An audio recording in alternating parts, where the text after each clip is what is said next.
Opening. The face that sleeps for 3,000 years. Close your eyes and imagine you're standing in the middle of an endless expanse of golden sand. In the distance, a giant rock rises into the sky, the Great Pyramid of Giza. Next to it, the Sphinx have been chipped away over the years, silently observing each passing wind for more than 3,000 years. Have you ever wondered, what did the ancient Egyptians really look like? Were they like the white kings with blue eyes that Hollywood depicts?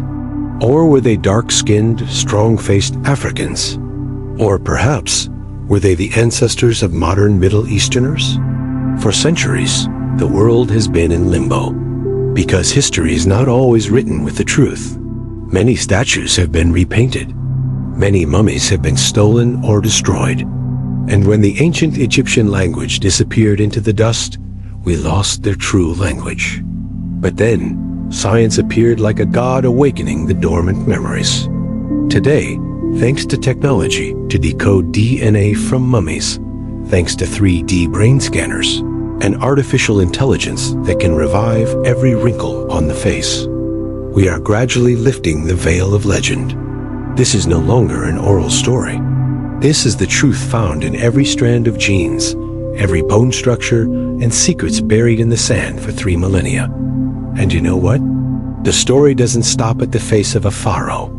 It is also the story of a forgotten people, of strange genetic mutations caused by inbreeding, of the harsh lifestyle of the Nile Valley that created a legendary civilization, and of how time, power, and faith intertwined to write the Egyptian myth.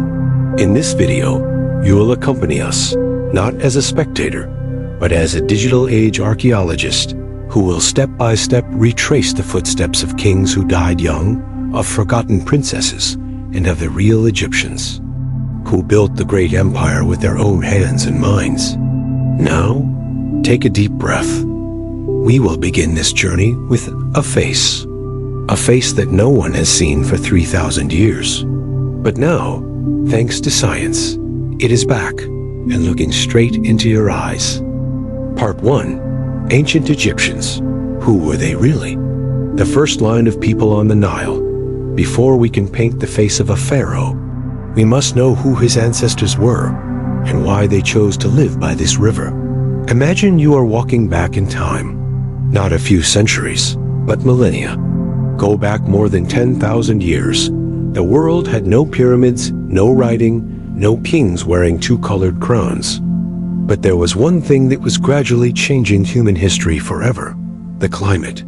North Africa at that time was not a desert like it is now, but it was green grasslands, lakes, elephants, hippos, regular rain, and sparse forests. Geological and pollen studies show that around 7000 BC, the Sahara was a fertile land, called the Green Sahara. But then the earth tilted its axis. The rains disappeared. The grass died, the lakes and rivers dried up, and the Sahara turned into sand. The scattered hunter-gatherers in the region began to flee east, where the only sacred water still flowed, the Nile. And so, the history of ancient Egypt did not begin with an empire. It began with an escape from death. Who were the first people to live along the Nile? They did not come from one place. They came from many different directions, and each brought with them a part of the secret of their ancestors. From the Western Sahara, hunter-gatherers with stone tools and a culture of stone carving. From the south, Nubia, dark-skinned, tall people who were good at navigating the rivers. From the east, the ancient Middle East, migrants from the Levant, bringing Semitic seeds, languages, and barley farming techniques.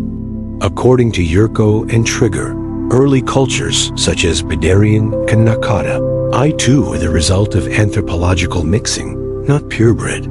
How did they live when they first reached the riverbanks? No cities, no pyramids, no pharaohs. Just small riverside villages, thatched roofs, alluvial soil. They grew emmer wheat, barley, and lentils by the water. They wove nets, fished, domesticated cattle and sheep. They made elaborate pottery with wavy patterns, the first signs of aesthetic and ritual sensitivity. Bedarian culture is considered the first foundation for organized society. The tombs were simple, but contained buried goods and jewelry, suggesting a belief in the afterlife. From village to nation, the beginning of the dream of empire, living next to a large river, not only helped them survive, but also forced them to learn how to calculate when the water would come, how the fields would be divided, who got what. They created a 365-day calendar based on the cycle of Sirius. They learned to measure land, divide ditches, and collect taxes. They formed regions, nomos, each with a leader. Around 3100 BC, the leader Narmer from Upper Egypt conquered Lower Egypt, uniting the two regions. He wore two crowns and founded the first Egyptian nation in human history, the Narmer Palette. Now on display at the Cairo Museum is the first visual document of unity, showing the idea that order must be maintained by divine authority. So, who were they? African? Middle Eastern? Or separate? This question seems simple, but has been controversial for 200 years. And it was only when genetic science intervened that we got a more precise answer. A 2017 study sequenced the DNA from 90 mummies at Abusir el Melik. Ancient Egyptians have DNA closer to ancient Levantian, Anatolian, and Stone Age Europeans. Sub-Saharan African genes only increased from the Greco-Roman period onwards. They were a people of intermingling, independent, and distinct. And so, on the banks of a seemingly silent river, a society began to form, not from war, but from coexistence, and from observing nature deeply. The ancestors of the pharaohs were not aliens, nor gods who had descended to earth. They were just very ordinary people, but they had learned to master time, land, and soul. They came to the river to find life. But it was here that they began to write an immortal civilization. The body structure and genome of ancient Egyptians. When you look at a mummy, what you see is not just bones, but a memory, a genetic code, a voice that is still whispering after 3,000 years of sleep. Their real faces, not paintings. We are familiar with Egyptian statues of pharaohs with bronze skin, sharp eyeliner, and stony features. But the mummies tell a different story. When archaeologists removed the linen, they found elongated faces, high, narrow noses, broad foreheads, full cheekbones, and slightly small chins. These features are not only described by the eye, but also measured by 3D CT scans, especially from royal mummies such as Tutankhamun, Amenhotep III, and Thutmose IV. Body proportions and bone structure, products of the environment. Ancient Egyptians typically had long legs, slender arms, compact bodies, consistent with Allen in Bergman's Law. Bent feet, reflecting a lifetime of walking barefoot on soft, hot soil. Some noble mummies show slight spinal deformities, a sign of lack of outdoor activity, living in temples, mausoleums, and palaces. Robbins and Shute. Studies on the body proportions of ancient humans in Deir el Medina show that the average height of men was 165 centimeters, and that of women was 155 centimeters, quite proportional to the ancient Mediterranean standard. Skull size and abstract thinking ability. Some mummies show skulls larger than the modern average, with a developed frontal region, especially in the royal class. Is this a sign of a civilization that requires highly abstract and symbolic thinking? Anthropologists such as J. Lawrence Angel stated that the long skull and the development of the frontal skull are anthropological characteristics of the Nile people, related to figurative thinking, the basis of Egyptian hieroglyphics. And now, we come to the most silent part, DNA genetic codes extracted from bone marrow, from teeth, from remaining brain tissue. They tell the story of the evolution of ancient Egyptians in an unforgettable language, the language of genetics. Featured research, Schunemann et al., 2017, Nature Communications. An international team decoded the mitochondrial DNA, 90 mummies from Abusir el-Melik, dating from 1400 BC to 400 AD. The surprising result: ancient Egyptians are genetically close to the ancient Levant, Anatolia, and prehistoric southern Europe. They have very little sub-Saharan African DNA. This ratio only increased during the Greek and Roman occupation due to later immigration. This refutes the theory that the ancient Egyptians were entirely black African and suggests they were a separate, genetically interbred, independent group. Genes common: haplogroup U6A, T1A, ROA, common in modern-day Eastern Mediterranean and North African populations. What else does the genetic story reveal? Some royal mummies bear signs of genetic diseases, clubfoot, skull deformities, and even long-term bone infections due to inbreeding. In Tutankhamun's DNA, the scientists discovered a mutation in the CHST14 gene, which is associated with connective tissue dysplasia, which causes weak bones and gait abnormalities. Hawass et al., JAMA 2010. The genes analyzed indicate that Tutankhamun was the son of a pair of siblings, leading to severe bone disorders and early death. And so, the bodies of ancient Egyptians were not just physical. They were the product of climate, rivers, migration, genetics, and cultural choices like consanguinity, social class, and religion. They were not gods. They were human, with bones, blood, genes, and flaws. But it is in their imperfections that we see their true selves, unmythologized. Habitat and ordered mind. How the Nile shaped the Egyptian mind. If you live by a river that flows on time for thousands of years, you learn to live in order. And if death is not the end, you learn to prepare for it while you are alive. The Nile, not just water, but mind. In any place in the world, people born in nature would have to learn to adapt. But in Egypt, the river is not as fierce as the Ganges, nor as unpredictable as the floods in China. The Nile is regular, on time, in season. At the end of every June, water flows from the Ethiopian highlands. In September, the flood rises. In November, the water recedes, leaving behind a layer of inky black silt. The Greeks called it Kemet, the Black Land. Butzer, in his geobiological research, called the Nile River the world's largest ancient biological clock, where humans can predict the future by natural phenomena. And from there, a mindset was formed. The universe is orderly. Everything has cycles. And if you live in the right rhythm, you will live forever. Nile Society. Geometric thinking, pyramid thinking. Because the Nile River flooded every year, the land was erased. The ancient Egyptians had to invent practical geometry, remeasure the fields, calculate the area, redivide the plots after the flood. According to Neugebauer, the Egyptians knew how to use formulas to calculate the area of triangles and trapezoids, and most likely approached the approximate value of pi before the Greeks. They measure, align, remember mindset gradually became ingrained in the way they organized society. Pharaoh at the top, people below like stone layers in a pyramid. Each person has a clear position, role, and regulations. And so, from nature, mathematics is born. From survival, structure is born. Beliefs and rituals, the operating system of life, if you ask. Did the ancient Egyptians have religion? The answer is, they did not have religion. They lived in it. Gods were not in the clouds, but in the trees, the wind, the rivers, and even the mummies.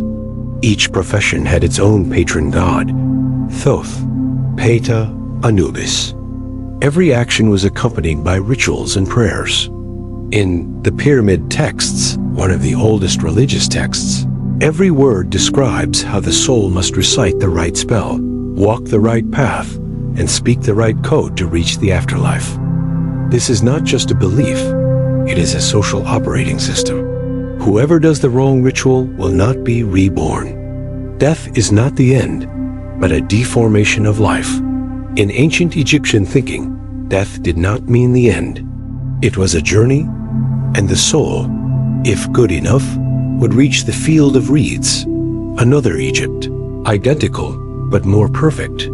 Therefore, people spent their whole lives preparing for death, buried with food, weapons, furniture, even their favorite songs, built tombs like mansions, meticulously note down each prayer, each soul code on the stone wall.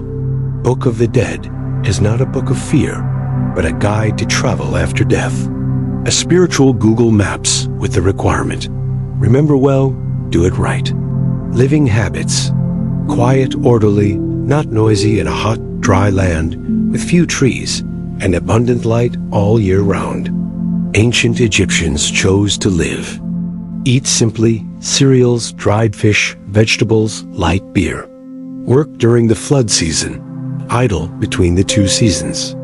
Avoid arguments, because all actions are recorded on papyrus. Ancient Egyptians had a profession of secretaries who specialized in recording all lawsuits, harvests, oaths. Even students who made mistakes were recorded for punishment later. Their thinking, therefore, is not fast, but deep, not spontaneous, but eternal. A person living in the desert will learn to be patient with the wind and the sun. A person living with the Nile will learn to listen to the sound of water to know when to sow. And a civilization that lives like this will gradually form a way of thinking, not to change much, but to perfect, not to question the rules, but to preserve them, not to think too much about themselves, but to think about their part in the larger order. The ancient Egyptians lived in the desert, but were not afraid of dryness. They lived by the river, but were not foolish enough to swim upstream. They learned to observe, to measure, to trust, and to wait. And in that orderly way of life, they created a society that lasted for more than 3,000 years, without conquest, only knowledge and faith. What did the ancient Egyptians think? Personality, psychology, worldview. You can't read the thoughts of an ancient Egyptian through a mummy, but you can read through the words they left on the walls when they talk about themselves. In a love letter written on papyrus, an ancient Egyptian confided, "My heart longs to listen to you as it listens to the Nile at night." In a tombstone for a commir, a scribe wrote, "I am a man who never beats his wife, who does not cheat on scales, who does not lie when selling beer." These words are not to brag. They are to give birth to a moral self. The ancient Egyptians believed that words were part of the soul, and a good life was one that was recorded in writing. Personality: steadfast, patient, clever, unpretentious steadfast. Because they lived in the desert, they were used to waiting for water. Patient, because death was not as scary as not being reborn. Clever, because they had no iron or steel. They built pyramids with bronze, wood, and brains. Unpretentious, because tombstones often only read, righteous person, honest person, good son. In the instruction of Tahotep, a book of teachings for officials, there is a passage: "He who speaks much will lose his way. He who is silent will go far." Social ideology: each person, a brick in the great temple. The ancient Egyptians did not emphasize the individual like the Greeks. For them, life was a role in the cosmic order, where each person had his own place. The pharaoh was not just a king. He was the incarnation of Horus. The farmer did not just grow rice. He fed Maat, the god of order. The craftsman did not just carve stone. He was the eternal gatekeeper of the soul. According to Frankfurt in Kingship and the Gods, the ancient Egyptians had no word synonymous with hero, because society did not worship actions that went beyond the norm, but respected actions that were in line with their role, personal responsibility, and belief in what is right. The Egyptians believed in the law of cause and effect even earlier than Buddhism. They called it Ma'at, the universal principle: order, justice, truth. Breaking mat, no matter how small, would ruin the scale of the soul after death. In the oath of Osiris, the dead must defend themselves. I have not robbed. I have not killed. I have not lied. I have not starved. I have not made the deaf hear falsehoods. And if Anubis finds your words heavier than feathers, your soul will be eaten by the monster Ammit and lost forever. Education, scribes, apprenticeships, and examinations. Egypt's education was primarily for the scribe class, who wrote, read, calculated, and recorded on behalf of Thoth. Schools, located in temples, taught hieroglyphics and demonic. Students used wooden slates and brushes. Punishment for failing, flogging, clearly recorded. Civil service exams were based on the ability to write, understand the law, and handle taxes. An ancient passage advises, be a scribe, so that your hands do not swing hammers. Writing does not hurt, but bricks and stones do. Communication, polite, formal, and symbolic. The ancient Egyptians did not speak directly. They spoke in symbols. They used natural metaphors to talk about love, death, and politics. A love letter from Ramses II reads, "You are a lotus, and my heart is a bee thirsty for honey. If I do not kiss you, I will be lost in the desert." Poetry, music, and images were used to imprint emotions on the soul. There was no theatrical stage like in Greece, but the processions, rituals, and festivals were all living performances where society saw itself through mythology. And so, if you ask, were the ancient Egyptians happy? They certainly didn't laugh as loudly as the Romans. They weren't as generous as the Greeks, but they had a meaningful life. A life lived in tune with the river, recorded in writing, remembered by their descendants, and carefully prepared for the longest journey of all, the afterlife. Part 2. Incinerization and the ghosts in royal blood. People often think that being a king is a blessing, but if your blood carries a faulty gene, and the throne comes from your mother's sister, then the price of power is your own body. A boy has just been crowned, and his tomb is prepared. In 1922, archaeologist Howard Carter opened the door to tomb KV62, where a young king was buried with hundreds of thousands of gold objects, a turquoise mask, and an unused chariot.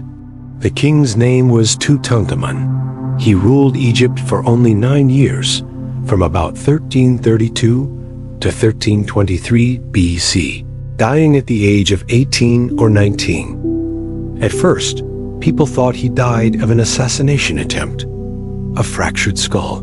Then there was malaria, or a fall from a chariot. But in 2010, Zahi Hawass's team with the Cairo Institute of Genetics did something unprecedented, sequencing the entire DNA of Tutankhamun's mummy. Hawass et al., JAMA 2010. We found a severely damaged gene sequence, and Tutankhamun's father and mother were siblings. The price of keeping the divine bloodline for the ancient Egyptians, the pharaoh was more than just a ruler. He was the son of Ra, the living Horus, the dead Osiris.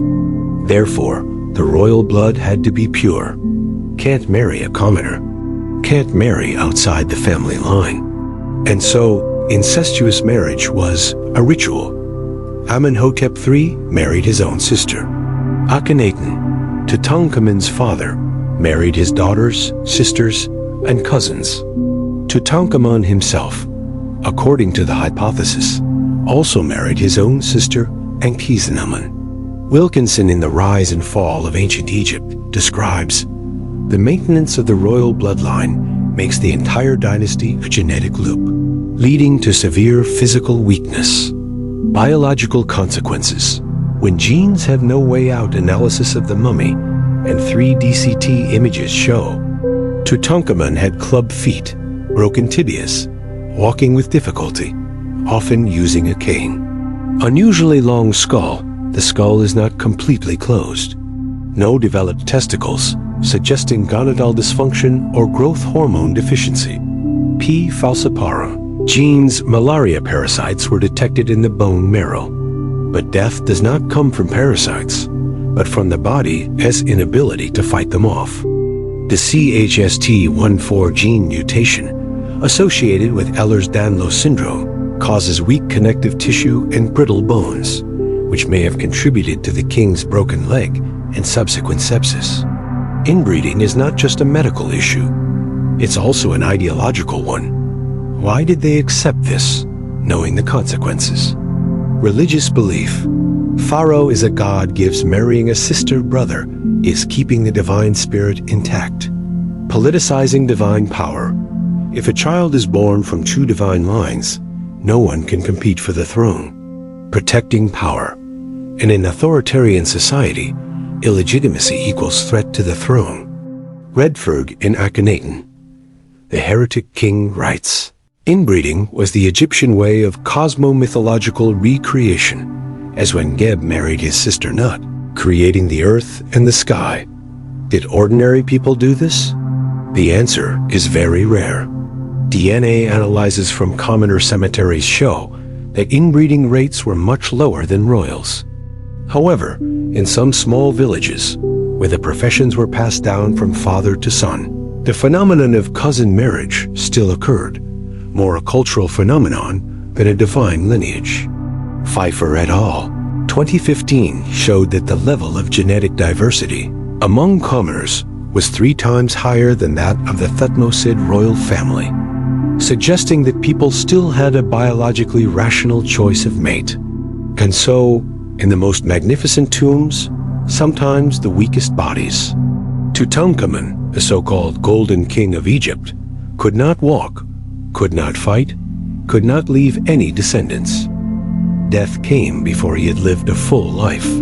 Because he could not choose his parents, he could not choose his genes, and he could not resist the belief that bloodline is divine. Incestuous marriage is not just an Egyptian story. It is a global legacy of those who sit on the throne. When the blood of power flows through the family, incestuous marriage is an instinct of the emperor. The more precious something is, the harder it is to share. And sometimes, people keep it at all costs, even if they have to marry their own sister. Egypt is not alone. A global trend of the ruling class.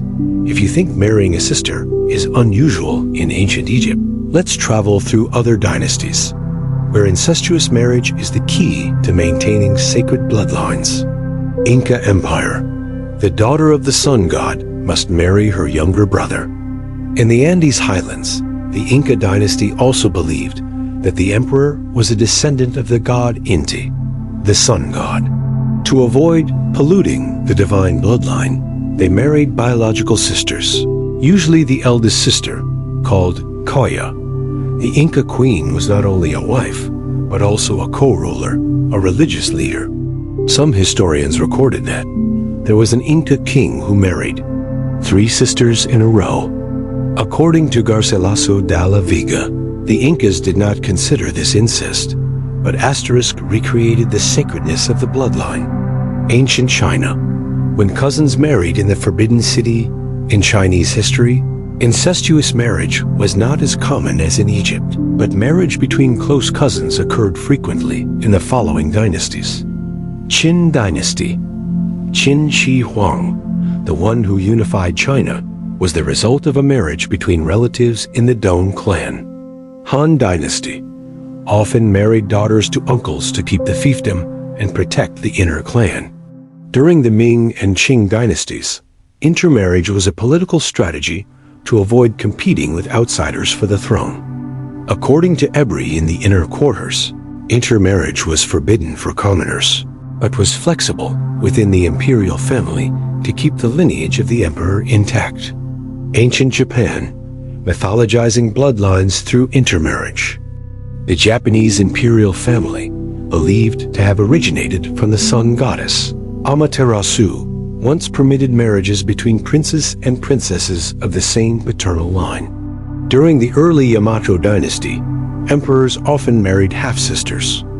This practice gradually ended from the 7th century, when Buddhism and Confucianism were introduced, but it left deep traces in the culture of theocratic rule. Bender writes, "The Japanese royal family is one of the oldest unbroken bloodlines, partly due to strategic intermarriage within the family.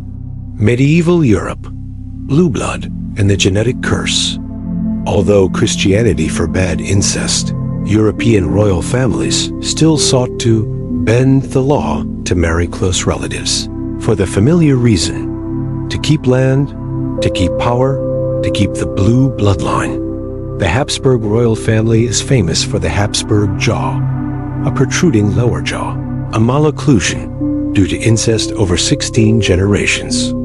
Charles II of Spain, son of an uncle and niece, with a severely impaired genetic structure, slow development, infertility, died childless. Alvarez et al. Charles II has an inbreeding coefficient of 0.25, equivalent to the offspring of twins. That is, each gene has an extremely high chance of duplication. Why do royal families around the world choose inbreeding? 1. Beliefs. They are children of gods. Gives cannot marry mortals. 2. Politics. Exogamy equals risk of land transfer, rebellion, power leakage. 3. Survival strategy. When the royal family is too small or threatened, gives only choose from within their own blood, but the price to pay is the very bloodline of the future, loss of genetic diversity, increase in recessive gene disorders, increase in mental, bone, and genital diseases, and quietly perish after a few generations. Most dynasties end not because of war, but because the last king has no children, and so, from the Nile Valley to the high Andes, through the royal palaces of Asia and Europe, wherever there is a throne, there is the shadow of incestuous marriages. Not because they do not know the consequences, but because the fear of losing power is always greater than the fear of losing health. And finally, the price of absolute power is an empty cradle. Did ancient Egyptians marry inbreeding? The answer is yes, but the nature, frequency, and reasons are very different from those of royalty. While royalty married siblings out of religious beliefs, commoners only married close relatives if they had no choice. Evidence from commoner mummies' DNA. Recent genetic studies have analyzed more than 80 human skeletons from commoner cemeteries, such as Abidos Dir el Medina, Tel el Amarna, Shunaman et al. Showed that genetic diversity among commoners was much higher than that of royalty, suggesting very low rates of inbreeding. Another study by Pfeiffer et al. Analyzed the skulls and DNA and concluded, although there were cases of distant cousin marriage, there is no evidence that marriage between brothers or sisters was common among the common people. So, what did the ancient Egyptians base their choice of spouses on? Unlike the royal family, where marriage was political for the common people, marriage was an alliance for survival. They married neighbors, colleagues, people from the same village, because they lived close by, were familiar with each other, and were easy to share with. The top priority was people of the same profession, same class, capable of working and keeping the family fire burning. In a letter from the Middle Kingdom, a man wrote, "She is good at pounding rice, gently cooking cakes, and singing when I am tired. We did not marry because heaven had ordained us, but because she understood us." Marriage customs, no big wedding ceremony, but living together and recording ancient Egyptians did not have a formal wedding ceremony like modern weddings. A marriage was recognized when the couple moved in together, signed a marriage contract on papyrus, clearly stating the dowry, responsibilities, and rights after divorce. Papyrus Louvre 3129 recorded a contract. The husband promised to provide oil, bread, cloth, and if divorced, the wife would have the right to keep the children and dowry land. Notable, the wife could ask for a divorce. She could keep her own property. Women were not considered property, as in many other civilizations of the time. Love in the folk realistic, quiet, and poetic. While the royal family organized marriages according to blood, the common people lived in an emotional world full of gentle images. In the papyrus Chester Beatty I, a young man wrote, "I secretly watched her while she washed her clothes in the river. My heart sank like a stone, then floated like duckweed.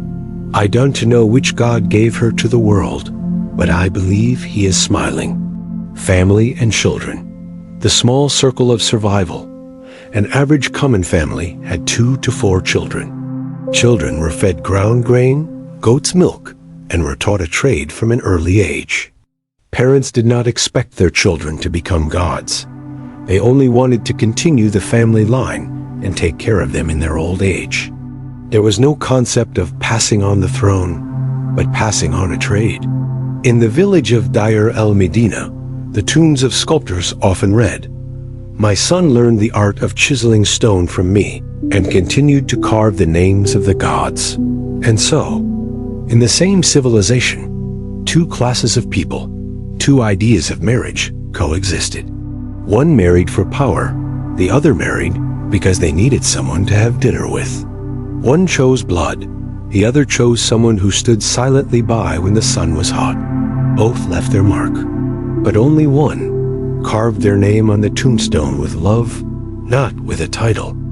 Part 3. When the dead speak, science reconstructs the face of a pharaoh after 3,000 years of sleep. When you look at a mummy, it's a person with their eyes closed. But when you reconstruct a face, you see those eyes open and looking right at you. They were once just bones, and now they're a person. For centuries, Egyptian mummies were treated like antiques, displayed in glass cases, dimly lit, with no one really thinking they ever had faces, expressions, or emotions. We called them Mummy 15, King Tut, Amenhotep's mother. We saw the bones, the linen, the surgical incisions, but we never saw their real faces until science intervened. And from the fragments of the skull, the ancient face comes back, right down to the wrinkles on the forehead. Facial reconstruction, not imagination, but precision. Scientists from the UK, France, Brazil, and Egypt used a forensic facial reconstruction process, similar to the way the FBI reconstructs victims' faces from skulls. The main steps include 3D CT scan of the mummy's skull, accurately capturing curvature, depth, and damage, predicting soft tissue thickness at each point on the face, based on gender, age, and race, attaching soft tissue points to a digital model, starting with the eyes, nose, chin, and ears, using deep learning AI to create skin texture, facial muscles, and skin color based on genes, geographic context, and the mummy. Build a basic expression, neutral, peaceful, or ceremonial. The Face Lab at Liverpool John Moores University is the pioneer in reconstructing the Louvre's mysterious woman mummy in 2021 with over 90% anatomical accuracy. When the pharaohs appeared, the results stunned the world. Tutankhamun, not as beautiful as the paintings. The 2014 reconstruction by the British, Brazilian, Egyptian research team shows small face, narrow chin, slightly crooked mouth, consistent with the diagnosed disease, slightly far-set eyes, slightly sunken cheeks, asymmetrical face due to genetic syndrome. Not like a majestic monument, but like a skinny, introverted, weak boy. National Geographic published this image with the title, "The Face of a Fragile King." Ramses II, no longer a god, but a proud old man, the pharaoh known as the Greatest. Ramses II was reconstructed in 2022 from his mummy in Cairo. High cheekbones, straight nose, square chin, deep eyes, a sober, dignified, intelligent face. In particular, the teeth are intact. The skull is less deformed, suitable for a person who lived to be over 90 years old. According to Salam et al., reconstructing the face of Ramses II is an experience like seeing history itself step out of the tomb, and look into your eyes. Meritamen, beautiful princess or victim of blood disorder. An unknown female mummy discovered at the Melbourne Museum was reconstructed in 2016. Round, harmonious face, thick lips, thin nose, youthful and peaceful. But images of the internal organs showed damage to the skull, possibly due to chronic anemia, a form of sequela from incestuous marriage. The name given to her was Meritamen, beloved of Aman, although her true identity is unknown. Why did the real face shock the archaeology world? Because for the first time in history, viewers no longer see an ancient corpse, but see a person who lived, breathed, and was sad. The divine monuments now appear with all their genetic scars, crooked cheekbones, and realistic gazes. The myth falls, the human appears. And so, when you look into those faces, whether the majestic Ramses or the fragile Tutankhamun, you no longer see them as gods, but as people who have loved, hurt, feared. Technology has brought them back, not to glorify them, but to connect. To remind us, history is not statues, it is people. If you had only one skull, could you draw a face? Yes, but are you sure you drew the right person? Not sure. Reconstruction from the skull. What is certain, and what is not? Each skull is like a stone house frame, telling us whether the forehead is high or low, the nose is wide or narrow, how the lower jaw is, whether the cheeks are hollow or full. But the skull does not record wrinkles, hairstyle, skin color, eyes, and it does not store emotions. Measurable part. High accuracy. What reconstruction can do quite accurately include nose height, jaw and chin angle, interocular distance, forehead cheekbone chin ratio, average soft tissue thickness. Wilkinson in Forensic Facial Reconstruction emphasizes, reconstruction from the skull can achieve anatomical accuracy of about 70 to 80%, but the rest is asterisk reasonable assumption. Inaccurate part, non-anatomical appearance, factors that are easily misinterpreted or imagined, skin color, eyes, hair, facial expression, soft muscle details, thick or thin lips, curved or straight eyebrows, scars, acne, time marks, and even smiles, eyes, if any. There is no gene that says, this person looks thoughtful, or this person smiles or is serious. Academic debate. Is portraiture science or legitimized art? Some anthropologists argue facial reconstruction is part science, part fiction. Why? Because of the final details, often tweaked by the artist's perception. The face must be aesthetically correct for the public to feel real, and in the process, we may unconsciously be feeding into modern stereotypes. Bigger eyes, slimmer face, fewer wrinkles. And so, every face can be a believable illusion. A pharaoh can look like a TV model. An ancient princess looks like a movie star. Because the restorer wants the public to connect emotionally, not see a face with missing teeth or a crooked nose.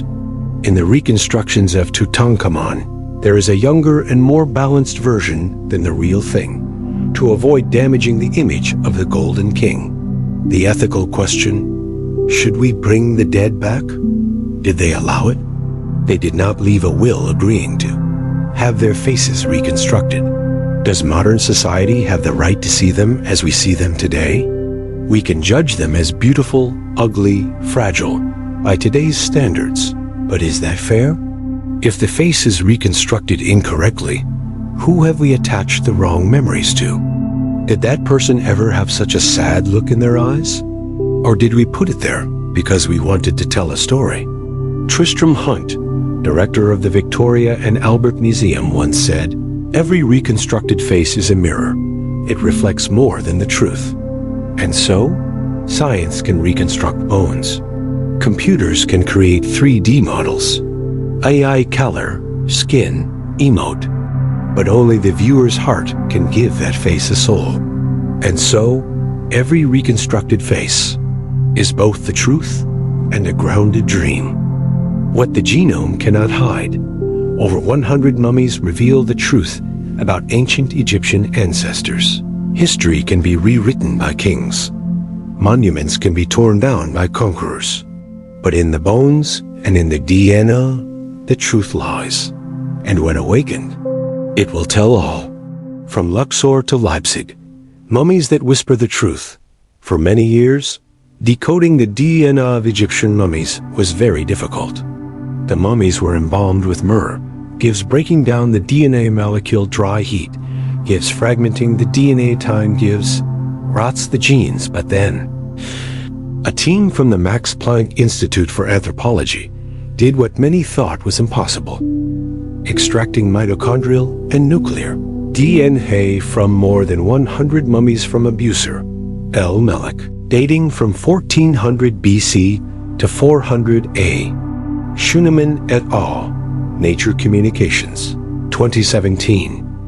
This is the largest ancient genome dataset ever obtained from Egypt, opening a whole new door to genetic archaeology.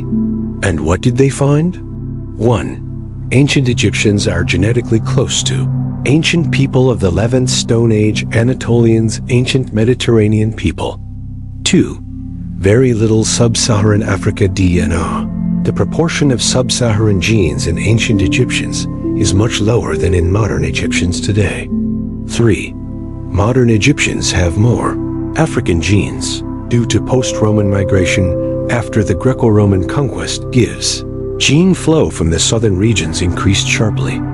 Therefore, modern Egyptians are no longer genetic copies of their ancestors. 3,000 years ago, this analysis explains why there are differences in appearance between ancient and modern Egyptians, and refutes the misleading modern images.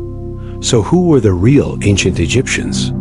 They were not white like Northern Europeans.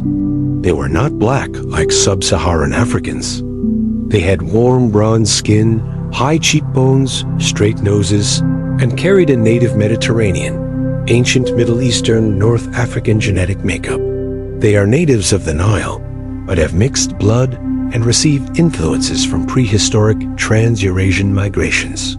Their ancestors were Stone Age travelers, living in the red zone of Africa, then gradually moving north along the Nile. Genes and politics. The debate never sleeps. This data has caused international controversy. Some African scholars criticize the stripping off of ancient Egypt's African identity. Middle Easterners argue this is evidence of a Levant ancient Egyptian connection. Many modern native Egyptians say, "My ancestors are not Middle Eastern." But as Zahi Hawass once said, genes are not nationality. History is a flow, and the ancestors of ancient Egypt were a mixture of many ancient civilizations, not a single race. And so, after thousands of years through sandstorms and wars, through destroyed temples and defaced statues, there is one thing that does not lie: genes. Without flags, without gods, just lying quietly in the bones and waiting. For a lab, a scientist, a laser, and a question. Who were the ancient Egyptians? Now, we know the answer, or at least part of it. Part 4. Misunderstandings about EGYPT? Who rewrites history? Why does Hollywood misrepresent pharaohs? When a mummy opens her eyes on screen, the eyes are usually blue. The skin is white. And so, an entire civilization is turned into a fantasy movie. What did the ancient Egyptians look like? We used to know very well. Ancient Egyptian tomb paintings, dating back 3,000 years, give us a clear picture. Warm reddish-brown skin, high cheekbones, dark, slightly curly hair, simple clothing, slim figure. Men are often painted with darker skin tones than women. At the Karnak Temple, the tomb of Seti I, or the mausoleum of Nefertari, native skin tones are depicted neither European white nor pure sub-Saharan black. But when it comes to movies, everything changes. In Cleopatra, the role of the queen was given to Elizabeth Taylor, a white-skinned, brown-haired actress wearing Greek costumes. In Exodus, Gods and kings, the roles of Ramses and Moses, are both played by white actors, while the native Egyptians are left as background or villains. Despite budgets of hundreds of millions of dollars, these films do not feature any Middle Eastern or African American leads where Egypt belongs. Whitewashing, when history is whitewashed. Whitewashing is a term that refers to the practice of assigning white roles to non-white historical figures or changing ethnic characteristics in historical depictions. According to Bernardi in his study of Hollywood culture, ancient Egypt is one of the most whitewashed civilizations because its image is so appealing and Westerners want to own it culturally. Why is Egypt more distorted? Because Egypt is not just a country. It is a global symbol of wisdom, power, and mythology. Ancient Egypt is the mother of civilizations, the real place where the gods live, the home of pyramids, medicine, astronomy, and state organization. And when the West wanted to place itself at the center of world history, it brought Egypt to its side by recreating it in a white face.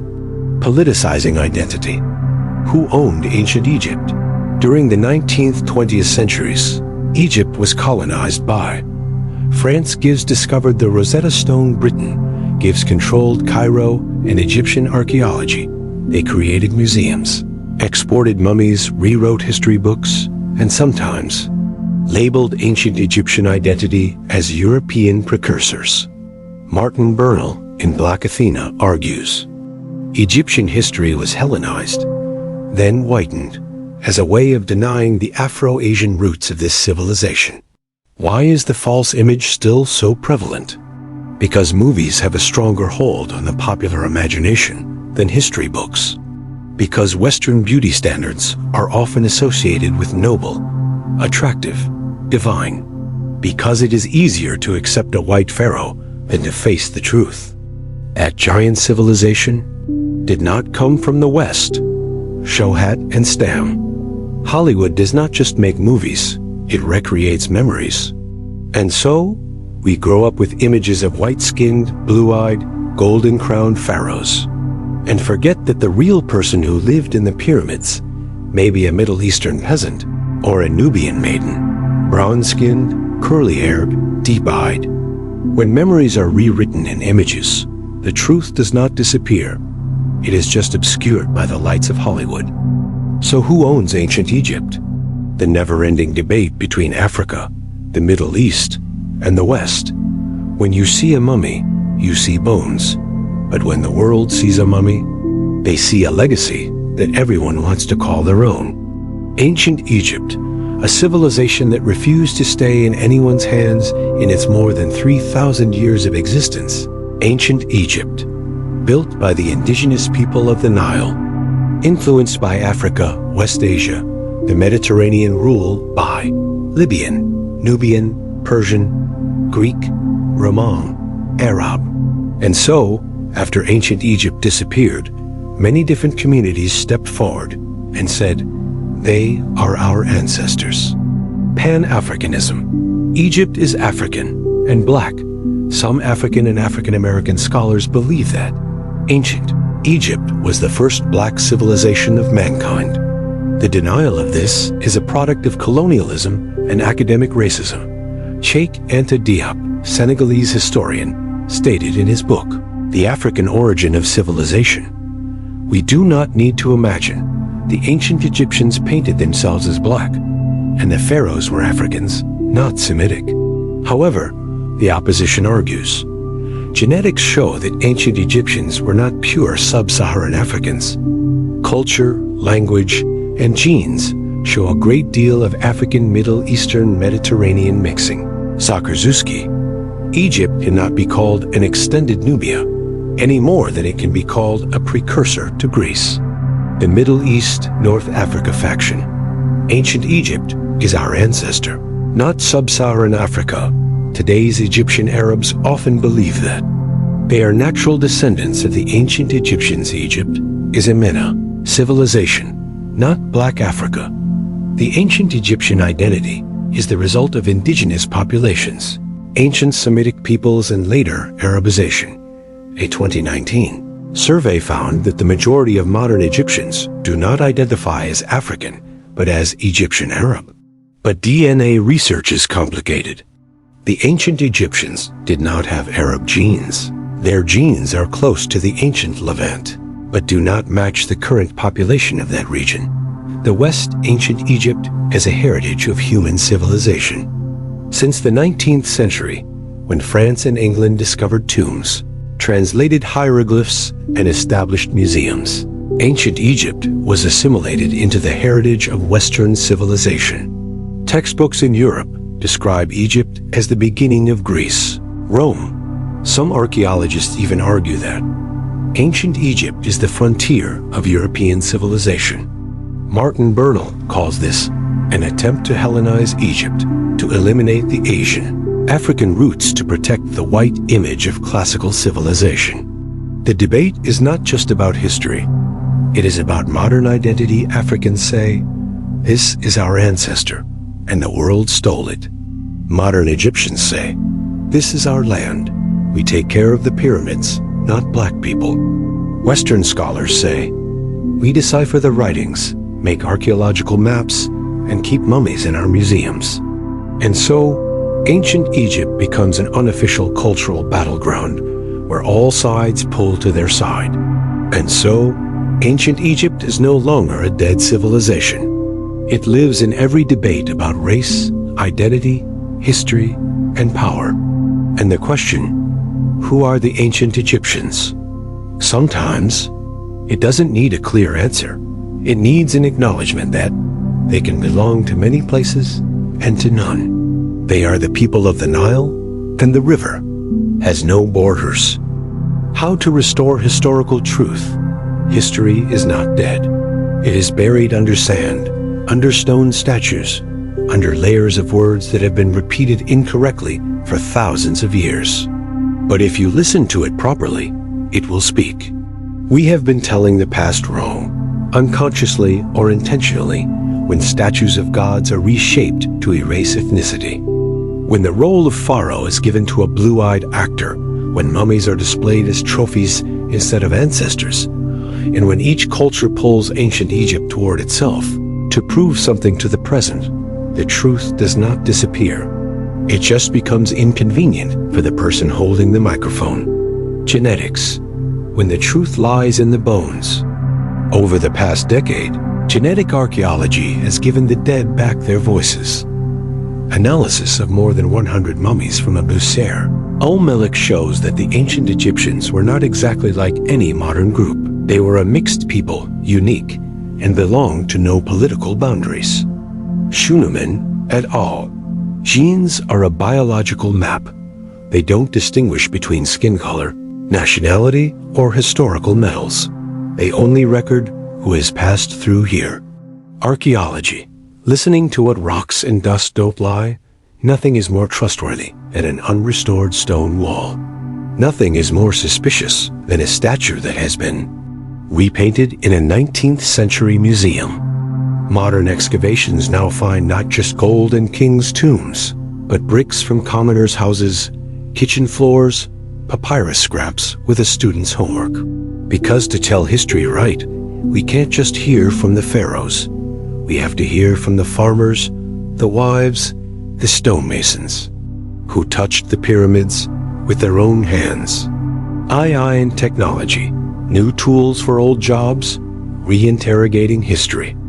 AI helps reconstruct faces from skulls. Satellite images help uncover unexcavated pyramids under sand. Machine translation and linguistic analysis help read thousands of unpublished hieroglyphics. Google DeepMind is testing AI that learns hieroglyphs with up to 80% accuracy, saving Egyptologists decades of manual translation. And finally, how we tell it.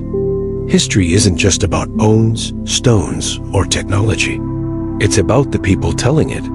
Do we choose details that highlight our biases? Do we present the pharaohs according to modern beauty standards? Do we allow the truth to make us a little uncomfortable? Edward Said once wrote in Orientalism, "The greatest power lies not in the hand holding the weapon, but in the hand telling the story." And so, when you look back at a statue, ask yourself, who was it carved by? What did they look like? What language did they speak? What did they believe?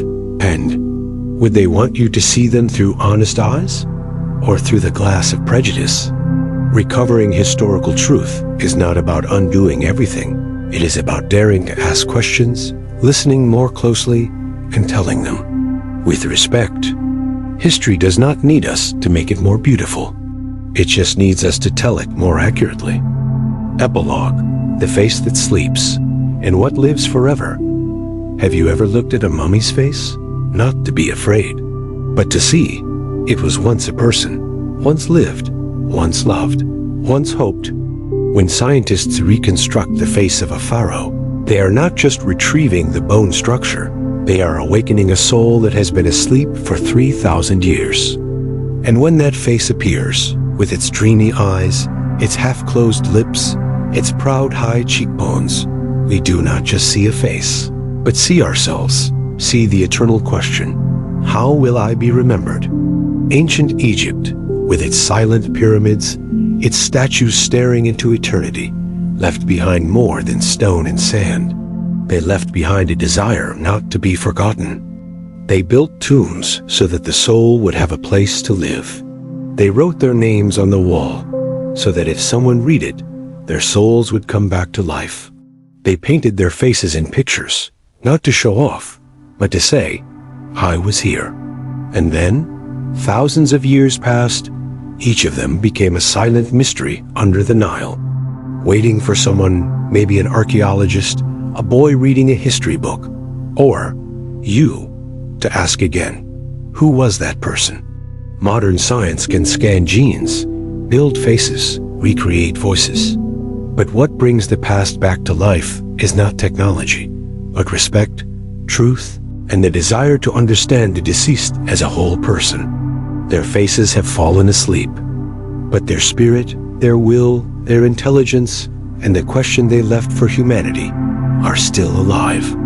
Alive every time we look at the pyramids and ask, what did they build this with? Living in each time we see a hieroglyph and thinking, what is it telling me? And living in each dream of an ancient world where people not only want to live well, but also want to live forever.